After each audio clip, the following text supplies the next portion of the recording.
In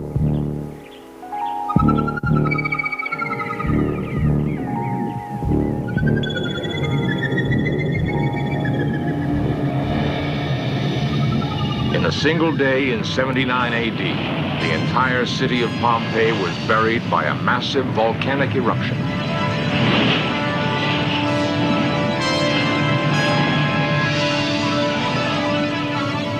Ash and lava covered many secrets of life in those times, secrets which would remain hidden for 1,500 years. One recent discovery there has challenged history.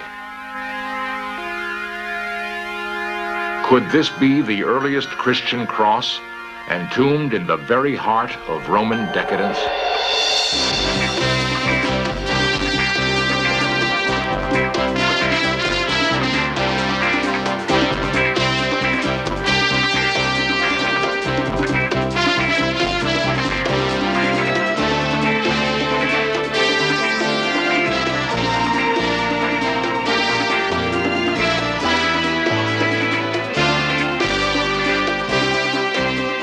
This series presents information based in part on theory and conjecture.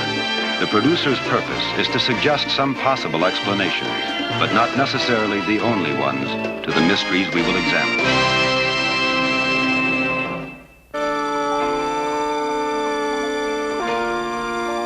No ancient civilization could match the grandeur of Rome. Even her outlying towns bear witness to the wealth of the empire.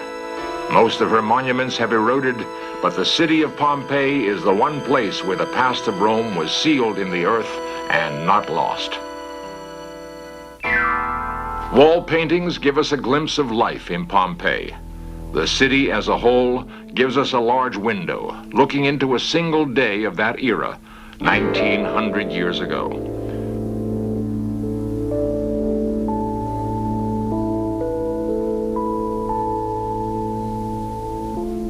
The city was preserved because it was built right next to Mount Vesuvius, a dormant volcano. On a morning in August 79 AD, the volcano began to rumble. On the day Pompeii was buried, great winds of change were sweeping across the old world. 1,000 Egyptian dynasties had collapsed. Rome had crushed Israel and conquered Europe. Followers of the new religion, Christianity, were worshiping in secret from England to Jerusalem. In distance and in spirit, no city could be much farther from the Holy Land than Pompeii. It seems impossible that in only 25 years, Christians had begun to convert the people of this city, people who thought Mount Vesuvius was a god.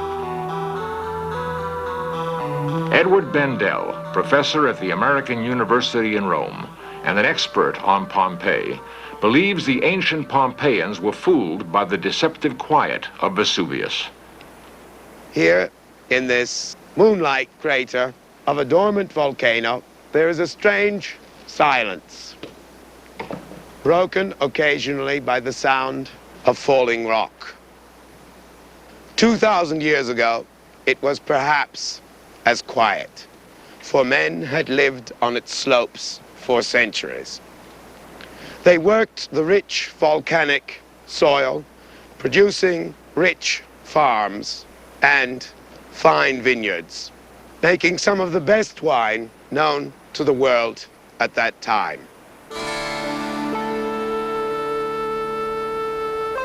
With a natural harbor nearby and a mild climate, Pompeii prospered.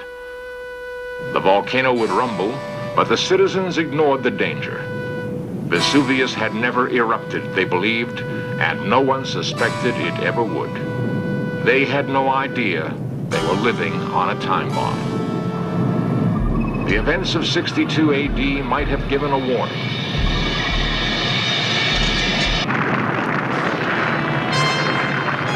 But no one associated the violence of the sudden earthquake with the nearby barren crater.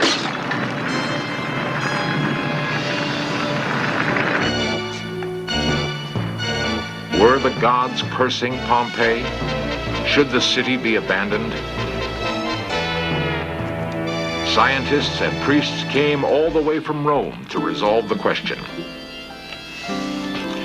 Science, however, was not highly developed then. They consulted astrological charts, searched for obscure references in the writings of ancient philosophers, and for this life or death matter, called in a consultant to double-check their results. He was a highly respected professor of augury who could predict the future by reading the entrails of birds.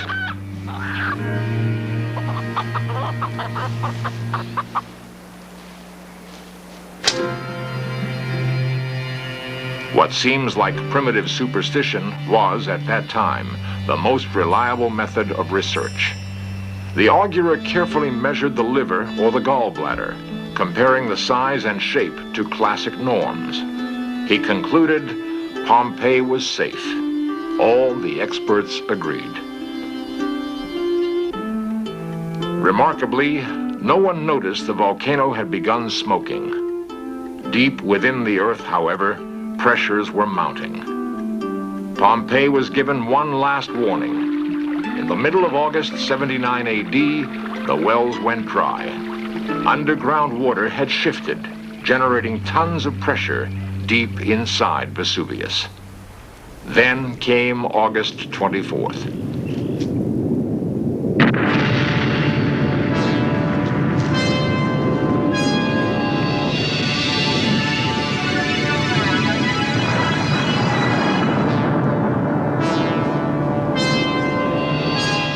An enormous black cloud of volcanic cinders and ash shot miles into the air.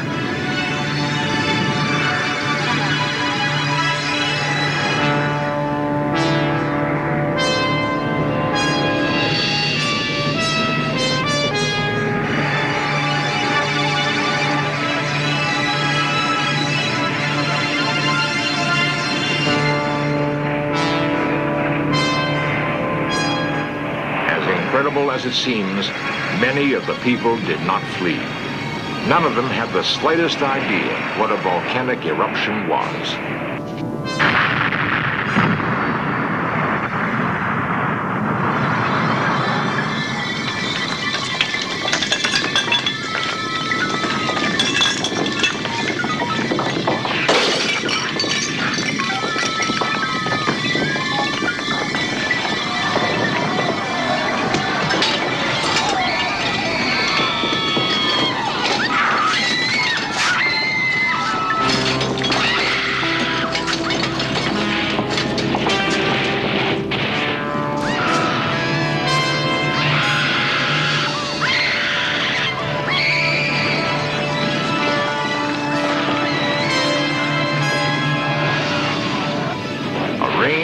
Cinders started fires all over the city.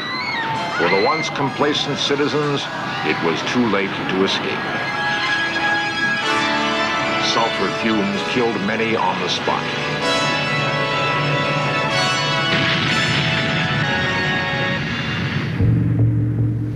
When the eruption ceased, 3 days later, Pompeii was 30 feet under volcanic ash and rock.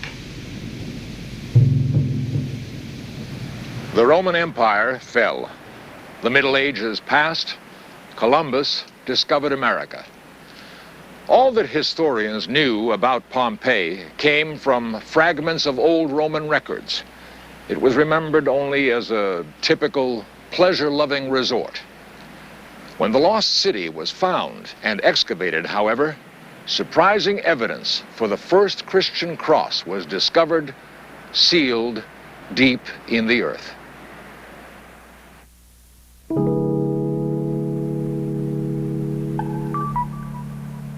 Pompeii's place in history is quite unique in that in one day it was completely hermetically sealed.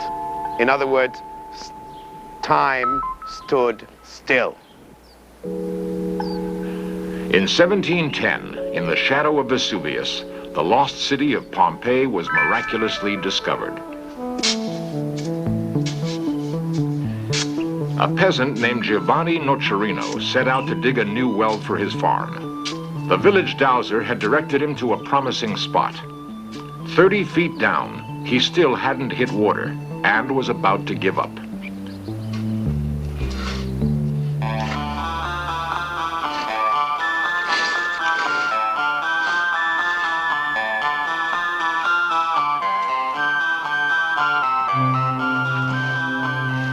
For as long as anyone could remember, local legends told of a fabulous city buried far underground, teeming with gold and jewels. No one could remember the exact name or location of the city, but they believed it had been part of the ancient Roman Empire. Giovanni sold the marble to a dealer who realized it was both very old and valuable. The two men returned and continued digging in secret.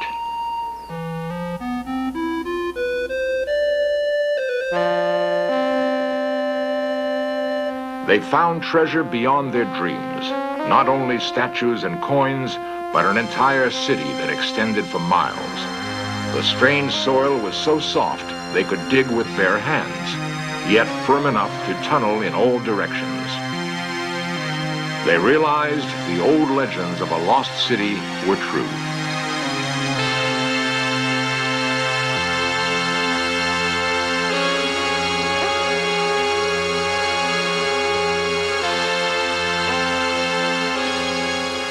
After 50 years of treasure hunting, diggers made a chance discovery.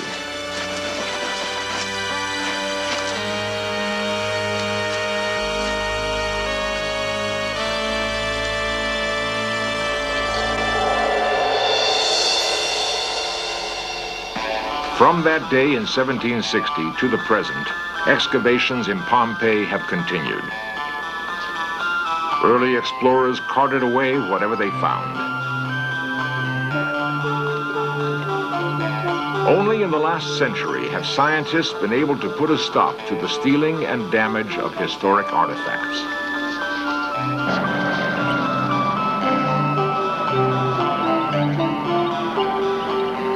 This control led to the most dramatic find of all. In 1864, the archaeologist Giuseppe Fiorelli was supervising the excavation when workers found yet another cavity in the volcanic ash. Like hundreds of others, the cavity was filled with human bones. They usually just tossed the bones aside and kept on digging, a senseless loss. Fiorelli thought, when the Pompeians died, volcanic ash hardened around their bodies. The bodies decayed, leaving a hollow space in the rock. Could this hollow space be used like a sculptor's mold?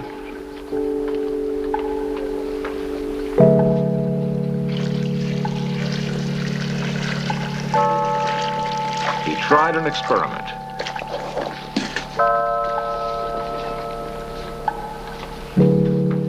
Plaster of Paris was poured in the hollow.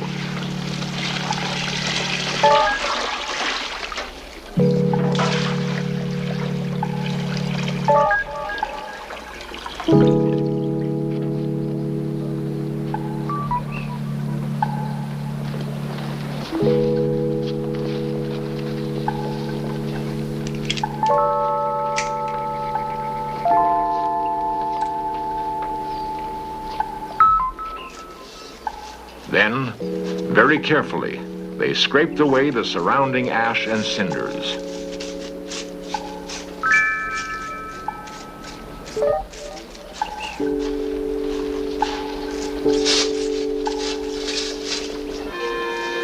The resulting cast was more detailed than he had dared to hope. It resembled a marble statue, but this was once the shape of a living person. A mule driver huddled under a balcony. A young woman trapped in the street. A dog left behind, chained to a post. And many others, literally frozen in time.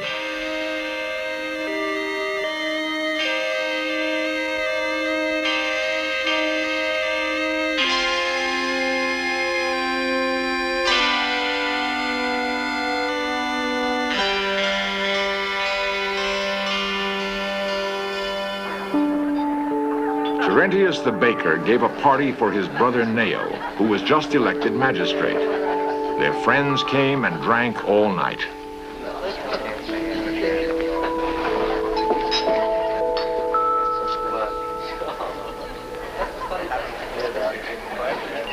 In the wine shop of Felix Arbitrus, a new blend was said to capture the very taste of spring. Decius bought a slave who knew the art of mosaics. His first creation said, "Beware of the dog." The slaves of Mrs. Vetti were hard at work on her new house. It would be the very finest in Pompeii.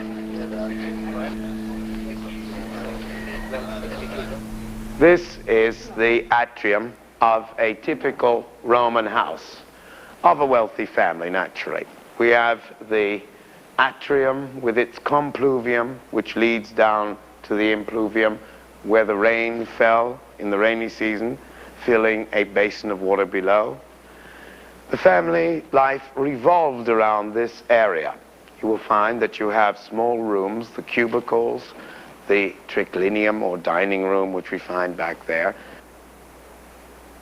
In the morning, mother would have got up and the servants would have gone into her cubicle and done her hair. Father would have got up out of his, because it was recommended by the Romans not to sleep together. It led to bad marriages. And you will notice the painting on the walls. This is one of the finest houses as far as the late or fourth style, Pompeian style in painting can be found. But life was comfortable, calm in these houses, the open air in the garden behind, the open air in the atrium. For all of Pompeii's value as a treasure chest of antiquity, the city is, ironically, better known for its many lewd murals.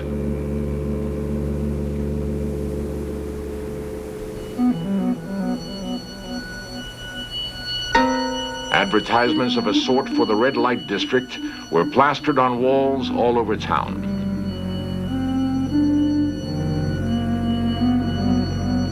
What has survived in Pompeii are records of frivolity, decadence, and still another facet of Roman civilization, savagery. In here you had the sport, which included men against animals, animals against animals, and men against men. The Romans loved blood sport. If they ran out of gladiators, they would then go to the local jail, get a condemned prisoner or a group of condemned prisoners, and it was like that, slitting the throat, so to speak. At one point, the competition between the two gladiatorial shows was so strong that the populace in the arena joined into the fight, and there was a gross bloodbath. For this reason, the government in Rome closed this amphitheater for 10 years. Discovery of strange murals brought up another mystery in Pompeii. The scenes seem to depict religious rituals, but to this day, no one has been able to explain their meaning.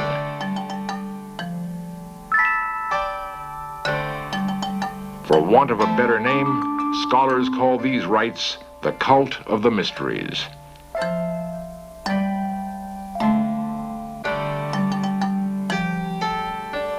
No culture in history has been without religion.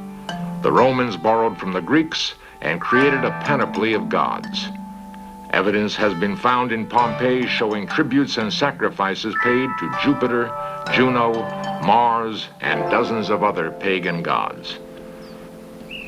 When Vesuvius erupted, Christianity was less than 50 years old, and we would never expect to find evidence of its organized practice so far from the Holy Land.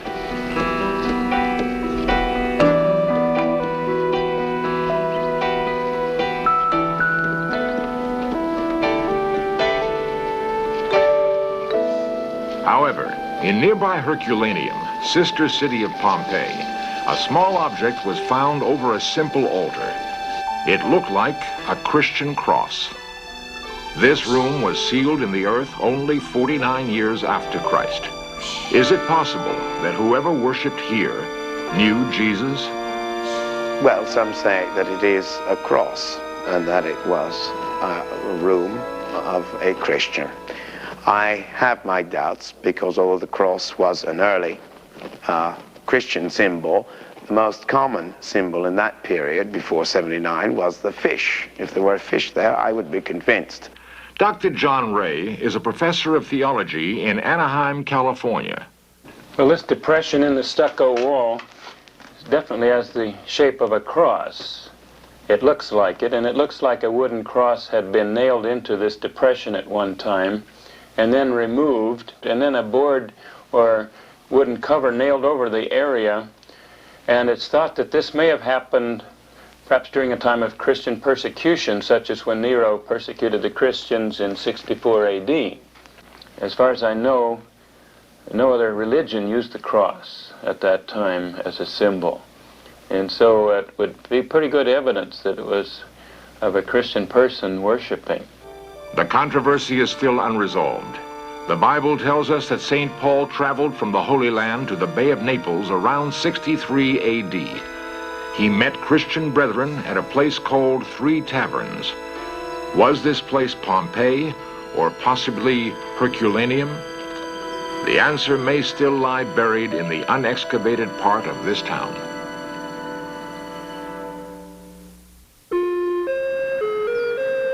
Additional evidence of early Christianity may still be buried in Herculaneum.